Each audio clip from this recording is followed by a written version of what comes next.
everyone. Thanks for joining today for our webinar titled Developing Apps Using the Snapdragon SDK for Android. Today our presenter is Steve Lucas. Steve is a Senior Product Manager for Qualcomm.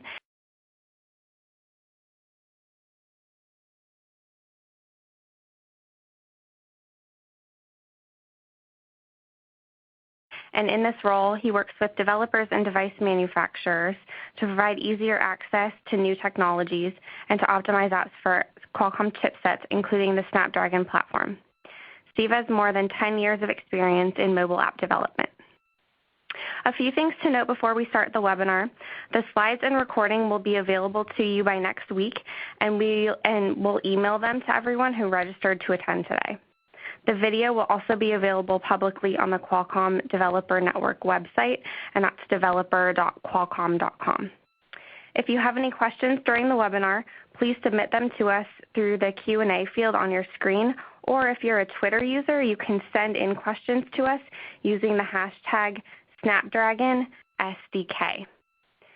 We'll have Steve answer all of your questions during the Q&A time, which is after he finishes his presentation, and he'll answer as many questions as he can afterwards.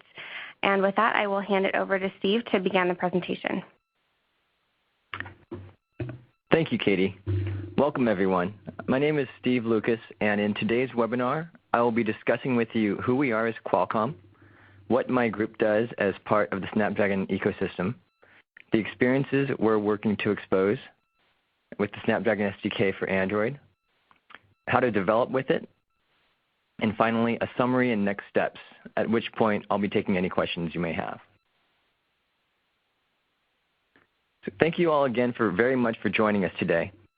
And some of you may not be fully familiar with Qualcomm, but the company is one of the world's leaders in next-generation mobile technologies. Snapdragon is Qualcomm's flagship system-on-chip mobile processor, bringing together best-in-class technologies and integrating them into a single chipset to deliver the best experiences and efficiency. Qualcomm's chips power more smartphones than any other silicon vendor, supporting a vast array of Android devices from high volume to high end, and is currently the only processor that powers Windows phones spanning to Windows 8. Qualcomm supports most mobile operating systems with over 400 designs in development and over 500 devices announced. And this is important because the Snapdragon processor system involves multiple aspects of the build process. At the bottom layer, we provide leading-edge hardware working to optimize for power, efficiency, and performance at the chip level. We then provide broad support for the high-level operating systems that we support, layer in advanced software technologies on top of that, and finally provide ecosystem support to OEMs and third-party developers to educate on the technology that we have, allowing them to push their software applications to their fullest potential. We believe that end-user demand for better applications is increasing. Differentiated, optimized experiences will drive user engagement. Consumers are happiest when they can get the most out of their devices, and Qualcomm technology makes this all possible. I represent one very important part of Qualcomm, the Snapdragon ecosystem. My team supports developers to help push the envelope of what types of experiences can run better on Qualcomm chipsets. Now, we've been engaged with developers for a number of years, and the most common thing we've heard from them is that they want to get their apps noticed. They want their apps to stand out from the crowded market and get as much attention as they can around their product. And for all apps, this can lead to more downloads, and for paid apps, more revenue as well. And one way of doing this is by maximizing the potential of your target device.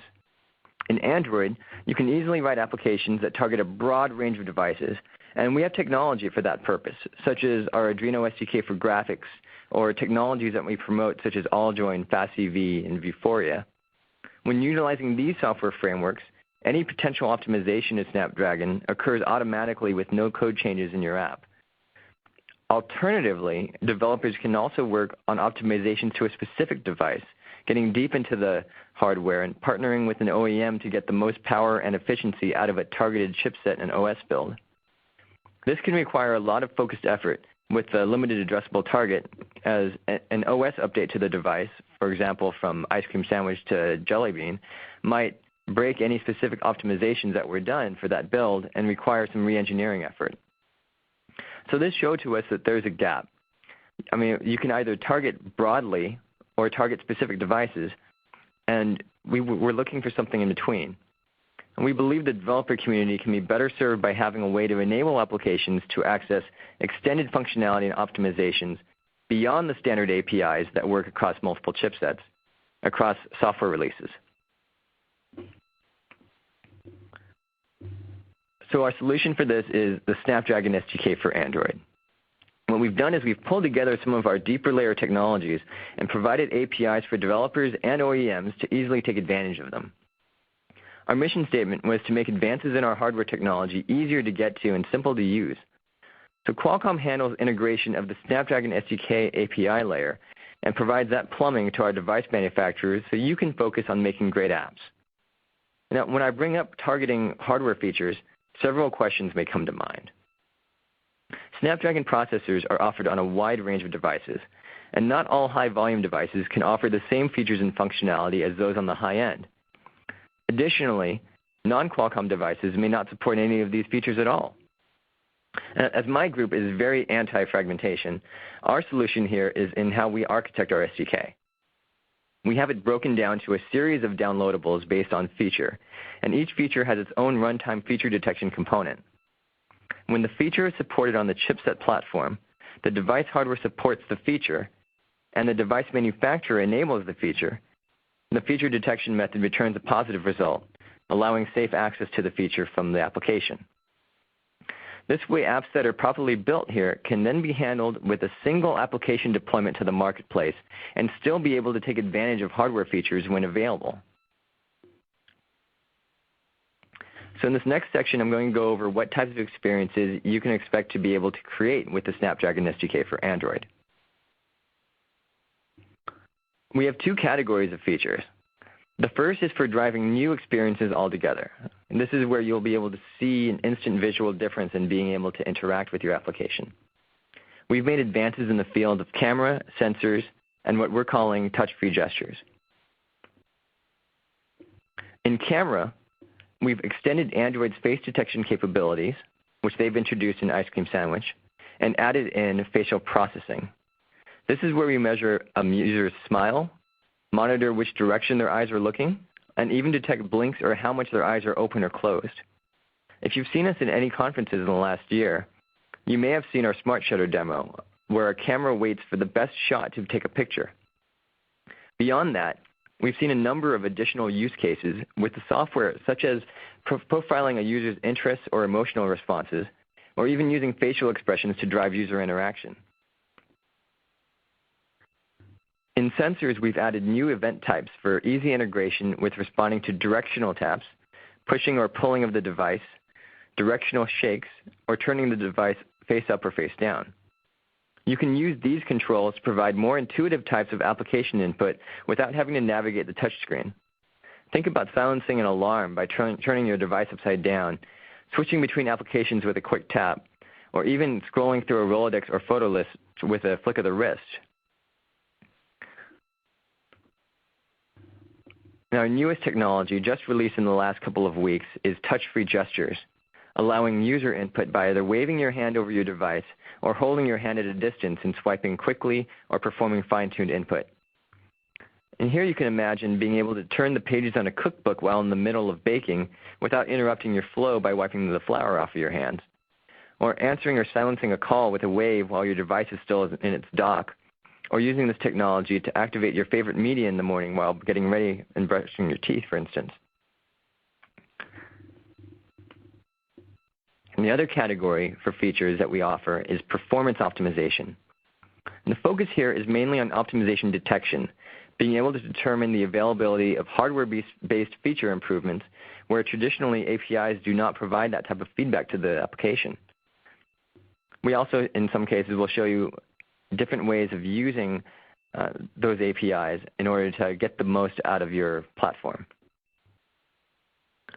In audio, we can determine whether surround sound recording and or hardware-based echo cancellation and noise suppression is available on the hardware. We also determine if support for EVRC or AMR NB, that's narrowband, voice codecs is provided, And these can determine whether or not you would even need to provide your own software algorithms for the same functionality, or if you can defer to our hardware implementations to get the most out of the platform. And these audio features are mostly focused on recording audio for all three of those types of features. As far as location, we determine if there's access to or is at platform, which provides lower power geofencing implementation and access to indoor positioning in specific enabled locations. Knowing the performance capabilities in location applications helps to allow apps to run more periodic checks while remaining confident that the battery drain is minimal for the device. So let's talk development. Qualcomm works very closely with developers, participating in conferences and reaching out to developers directly to work with our technology. Of course, we want to showcase what we have on our platform, and we need your help to do that. At our first hackathon, we engaged with several developers to do a half-day hack with a preview release of our SDK. And the winner took our facial processing technology as a means to identify early signs of autism in children by monitoring their eye movements as they would watch two different videos on a screen. It really blew us away, but it proved a theory we had. If we take technology that we have, where we all think we know the traditional use case, and open it up to the world, we can see new ideas that we never even dreamed of before. Other use cases that we've seen include a self-esteem optimizer for facial processing, where the application would look at the user's face, and as the user would smile or frown, then the application would respond and provide different types of feedback to the user to try to get the user to feel better about themselves. And it's fun little things that we saw in the hackathon. And one company that we've spent some time with also is Tango, and they're a video chat company, and they've used their facial processing in our Snapdragon camera SDK to monitor the user's expressions while on a video chat call and send across an animated emoticon to the other party during a video call. It's another way of using their Tango Surprises, which is available on all of their devices, but it really showed us a lot of different ways of thinking about technology that traditionally we haven't thought about before.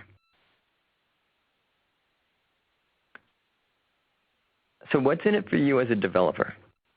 Well, if you use the Snapdragon SDK to push your existing app that much further, you'll be able to showcase another level of your app on Snapdragon SDK compatible devices. Now, the SDK is so new, it's not yet available on all devices powered by Snapdragon. And we understand that's an emerging market to play in, so that's why we designed it in the way that we did. Very easy to use. It can take as little as days to integrate any one of our features. Additionally, as Qualcomm handles the future integration, once you've folded in the SDK work, there should be little to no additional work to be done when new platform software updates occur. And finally, we're looking for the best apps to showcase the power of what our SDK can do.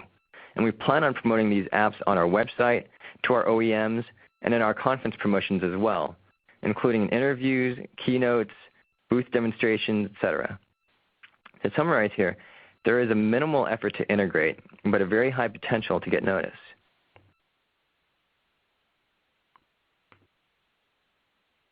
So here's a quick look at our architecture.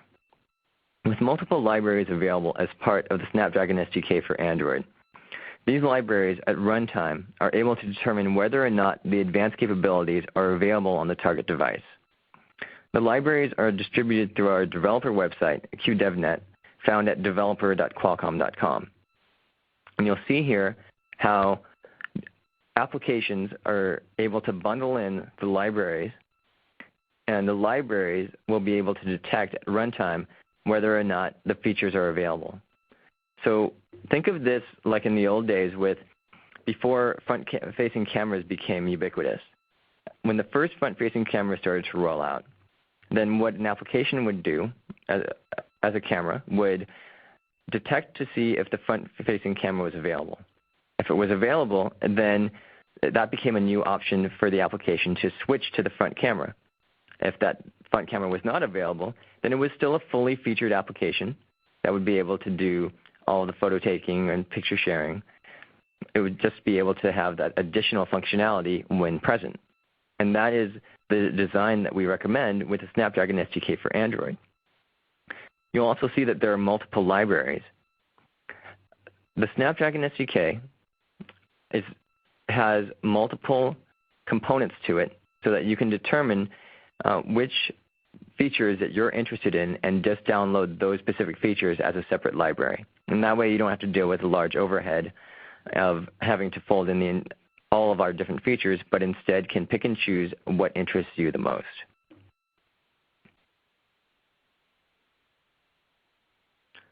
So the full download instructions are available at our developer website at developer.qualcomm.com/SnapdragonSDK.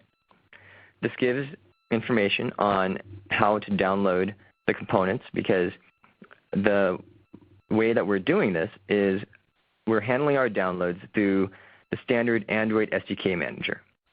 And be careful not to confuse the Android SDK Manager with the Eclipse Download Manager, because they both use repository URLs, but you will need to use either the standalone Android SDK Manager or the one embedded in Eclipse.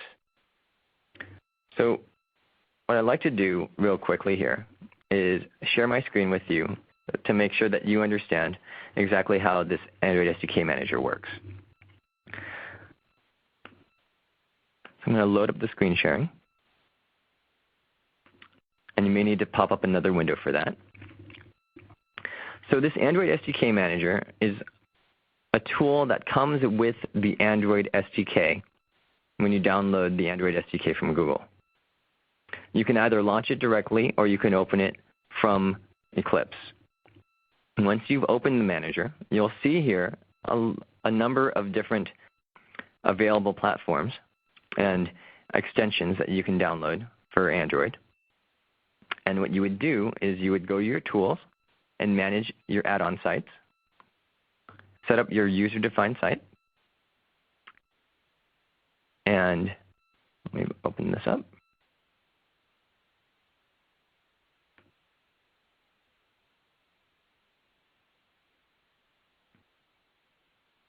That's not the URL. So then let me open up my developer.qualcomm.com/Snapdragon SDK location.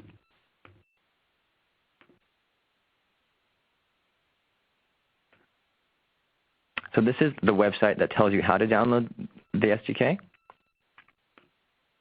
And it gives you a URL right here and says, use this URL for your repository.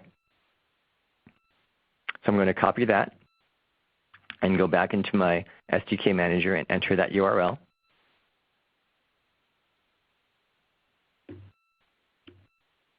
Like so. And now it will reload and look for additional packages. And I can sort by repository and should be able to find the Snapdragon SDK repository here, which shows me all of the different downloadable components that I can pick from. So I can pick as many of these as I want, but for the purposes of this webinar, I'll just select the camera SDK and select install. I have to read through this licensing agreement and accept, which I will do. And now it will be downloading the Snapdragon Camera SDK.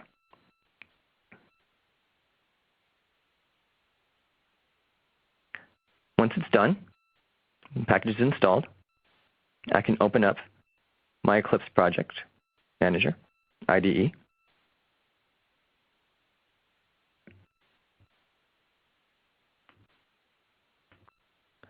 And I can open a new project. I will start a new project, excuse me. And I can select Android Sample Project. And you'll see that when you select the Camera SDK, as with all of the other SDKs that we offer, the SDK components, then we do offer a series of demos. And I will pick one of these sample apps. We'll do facial data demo.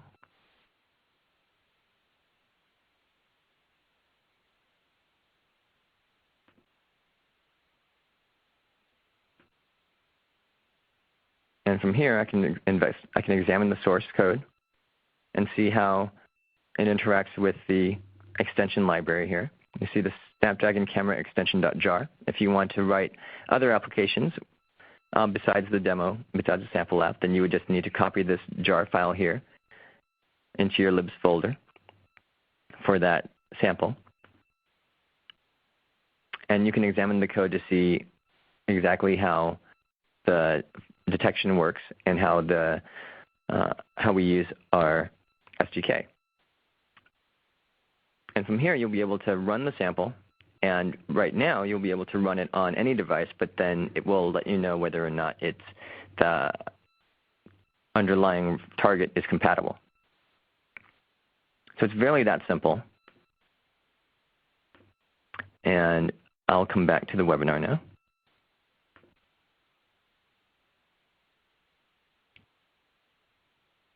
On this next slide, you'll see the step-by-step process that I just walked you through, which is downloading the camera SDK from the SDK manager and opening a new sample project.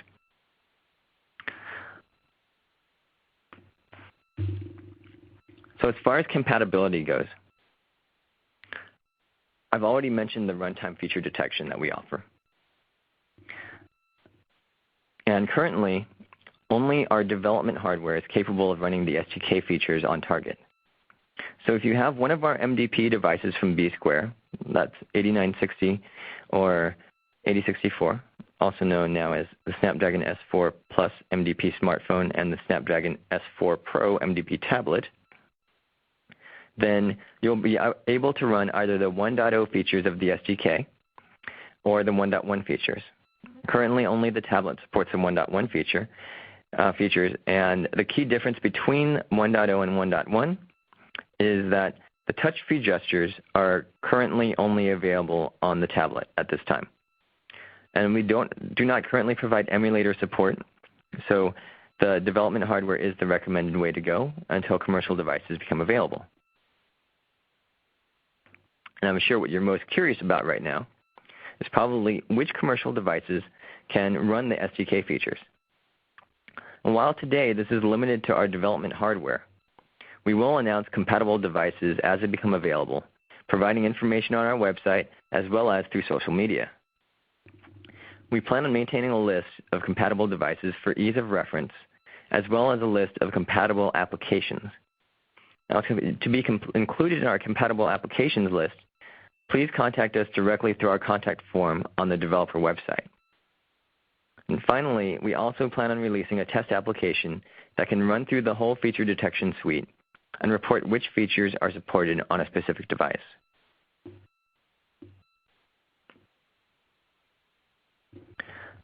Some additional notes here.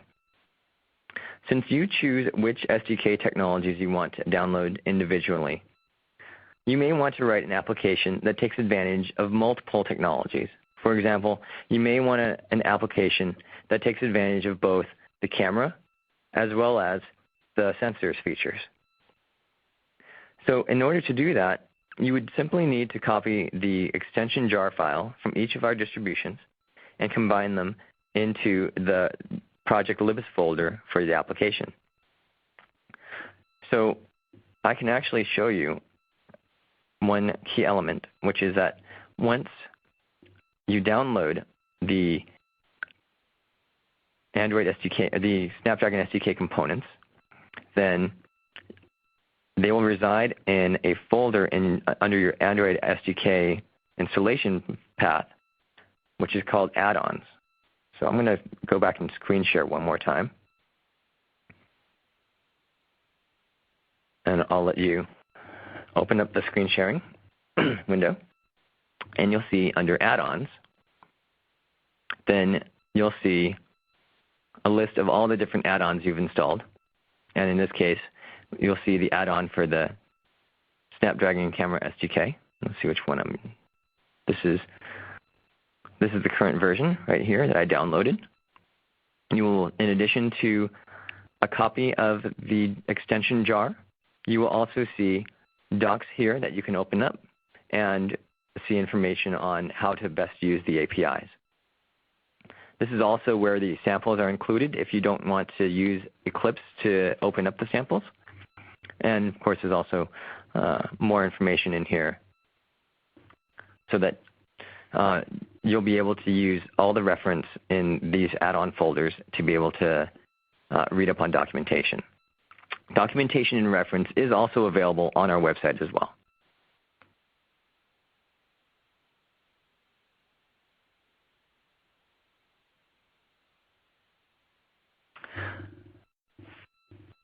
So again, to reiterate that compatible hardware is required to develop and test on target, and we do not have the emulator support at this time.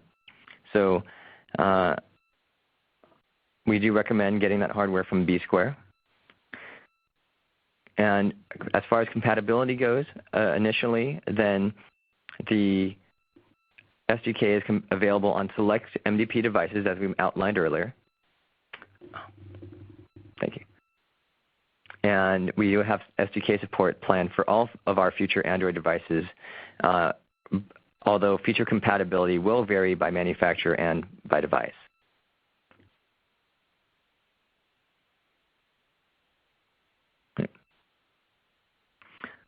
In summary, the Snapdragon SDK for Android is designed to promote new innovation among developers to take advantage of every piece of the hardware possible. We encourage you to use the SDK to enhance your existing application, to add in new features or optimizations where available, allowing new compatible devices to automatically have these features lit up when they're released. We have plans to support additional features. Every year we do plan on releasing more features for our SDK. So if there are specific features that you're interested in, if you're finding that you can't get enough out of your platform using standard APIs, and you just would like more access to certain types of features and optimizations, please let us know. Please contact us through our website. We'd be very happy to hear what it is that interests you beyond what you're currently able to get your hands on. And the next steps here would be to get or upgrade any development hardware from B Square, download the SDK components, check out the samples, collaborate on our forums with our community, as we have some community support there, and tell us what you're working on so we can see how we can help you. So thank you, and I'll start taking any questions you may have. All right, thank you, Steve. Okay, so we're going to go ahead and open it up for questions now. If you have any questions, please submit them through the Q&A field on your screen, or just a reminder, you can also tweet your question to the hashtag SnapdragonSDK. So we do have a number of questions that have come through, so I'm going to go ahead and start reading them off. The first one is, are there any capabilities in the Snapdragon SDK for native code Android development? So the question refers to using the Android NDK for doing native development using C. And we do have some components that do use the NDK. So one of the components that you'll see that I didn't go over, I'll show that up in the screen share. Can I still do the screen share right now? Yeah. Great. And that would be the FastCV SDK. And this is for computer vision. And this is using the NDK. And also the Adreno graphics samples are built using the NDK.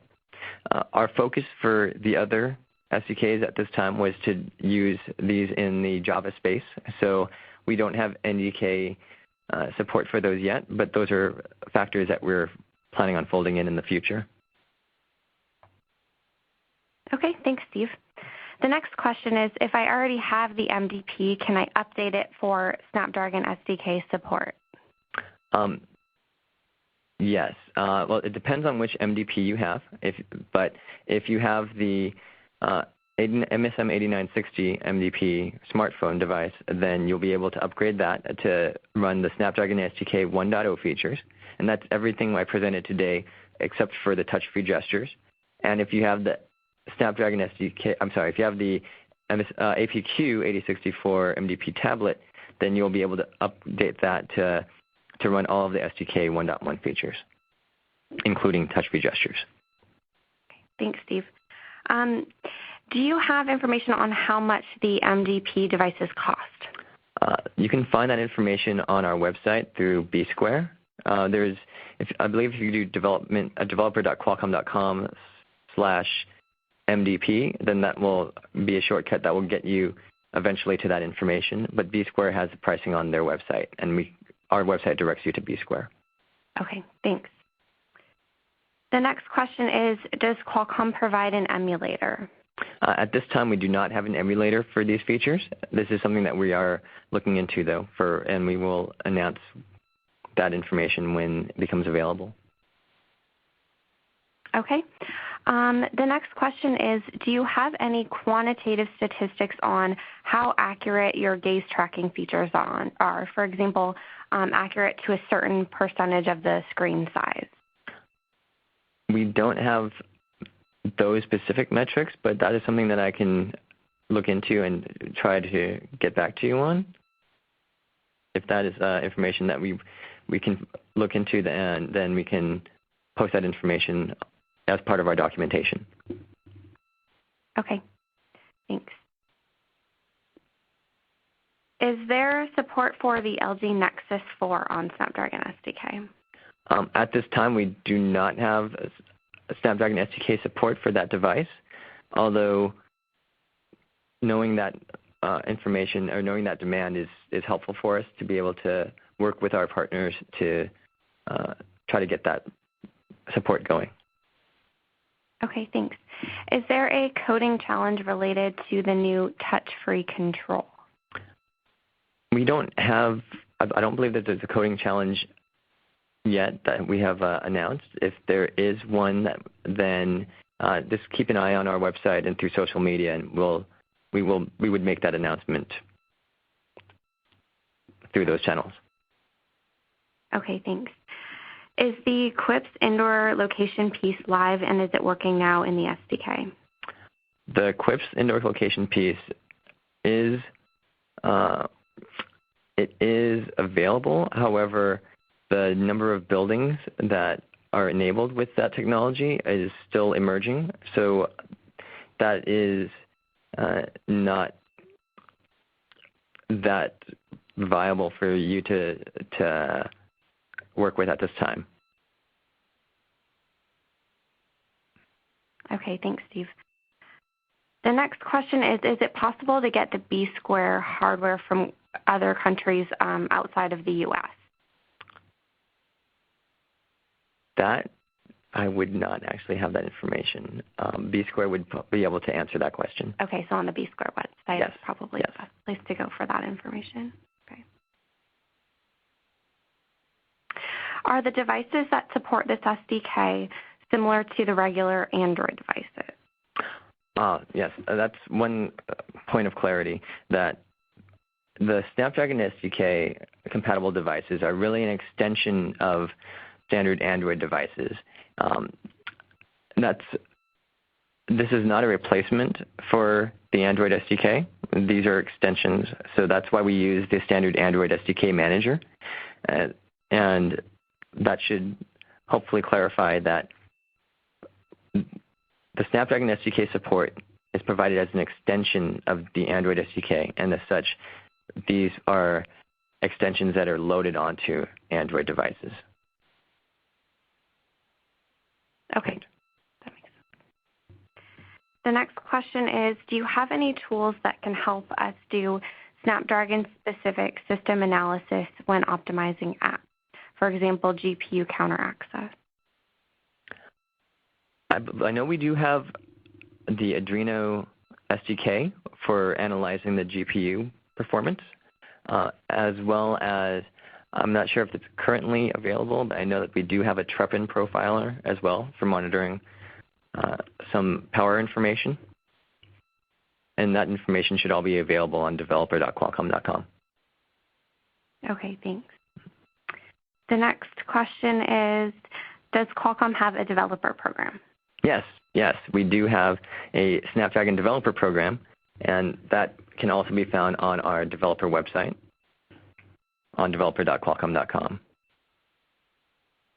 Okay, great.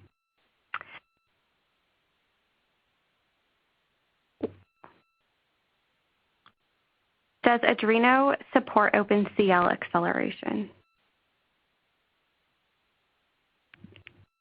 I would have to defer to one of our Arduino pages on that. So we do have more information on Arduino at our developer website, and you'll be able to find more detailed information on Arduino over there. You may be able to enter in developer.qualcomm.com/Arduino to get more information on Arduino. Okay, thanks, Steve. The next question is there any cross-platform support, or the development only limited to Qualcomm-based devices? Now, that depends on the technology. There, again, as I mentioned, we have support for FastCV, which is cross-platform in the sense that it is available on all Android devices with optimization on Snapdragon platforms. The other elements of the Snapdragon SDK are focused on Snapdragon-specific enhancements. Okay.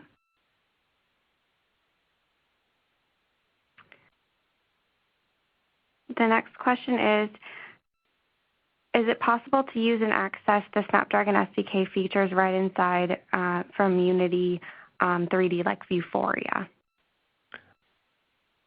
We do not have Unity extension support for the Snapdragon SDK features at this point.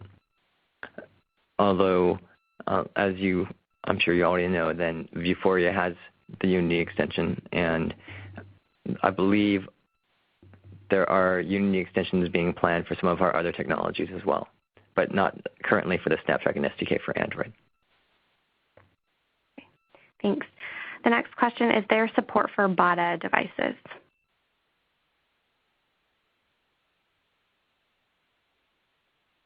I don't believe that there is support for BADA devices, but I would not be able to officially state that information. Oh, is that? No. No, we support Android at this time. Okay, thanks. The next question is, do these functions, for example, location, gesture, facial processing, etc., take advantage of particular hardware engines on Snapdragon?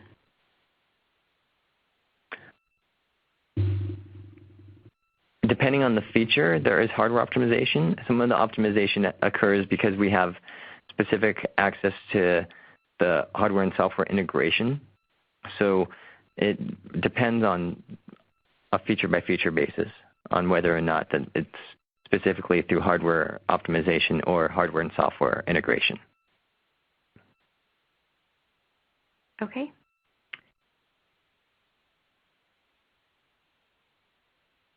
The next question, I'm going to try to decipher it. Do you think about creating the SDK for radio information about EC, LO, or L2, L3 messages?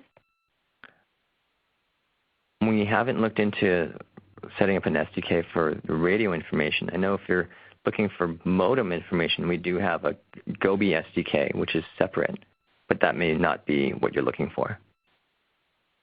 Okay, thank you. That's GOBI, by the way. Okay, it looks like we don't have any questions in the queue, so if you have any further questions, actually just one just came in. Can you share any information about additional upcoming features? We haven't announced any new upcoming features yet, so I wouldn't be able to speak to those, although we do have several planned in the fields of multimedia and I believe mostly in multimedia. Okay, thanks. Yeah. Next question is, does Steve blog? How can I follow him? We do have a blog on our developer website on developer.qualcomm.com, and I do contribute to this blog from time to time. But you should really read what other people are saying as well, because my colleagues are excellent bloggers. Okay, thanks for that. The next question is, BlackBerry is supported as it was available on one of the slides. Does it mean that the BlackBerry platform development is supported? Today's focus is on the Snapdragon SDK for Android. The BlackBerry was shown on that slide to explain to developers Qualcomm's place in the mobile ecosystem.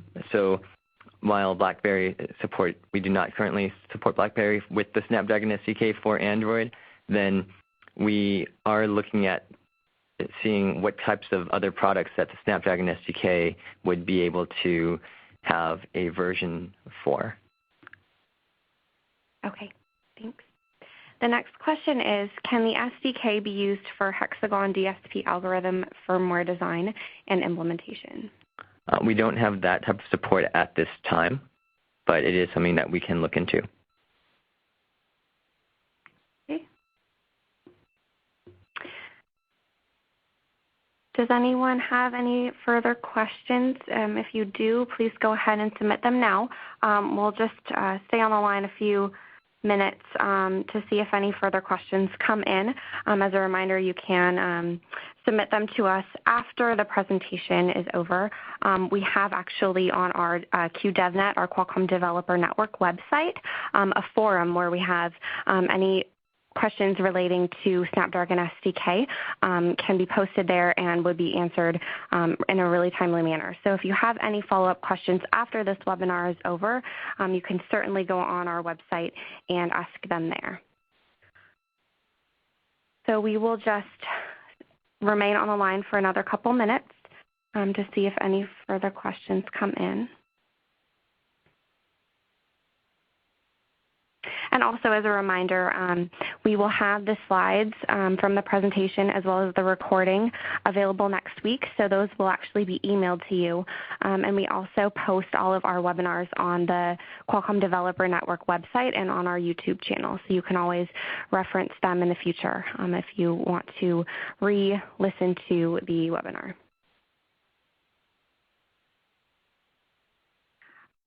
All right, so we don't have further questions, so I'm going to go ahead and wrap it up. Thank you once again, Steve, for doing the webinar. And as a reminder, you can submit any further questions through our forum. And thank you so much for joining everyone today. So we're going to go ahead and conclude, and we hope you have a great afternoon. Thank you, everyone.